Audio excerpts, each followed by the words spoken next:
Today, a couple of leaked images showed off the upcoming pair of TWS earbuds in all its glory. The report comes from Chinese publication 52 Audio.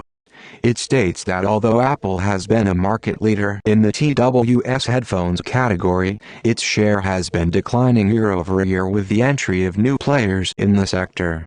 So, to retain its market share and capitalize on the AirPods line, Apple will be allegedly launching the AirPods 3 with an AirPods Pro-like design and support for Active Noise Cancellation (ANC). However, have shorter stems and replaceable ear tips. Moreover, the report states that the next gen AirPod might support ANC, which will be a huge plus point for the device. In that case, however, Apple might need to include some extra features in the next gen AirPods Pro Model S to explain the Pro tag and the higher price point.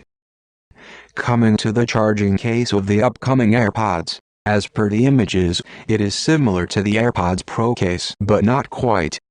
It has a similar design, but the former is a bit compact than the latter 21, and this just might be it.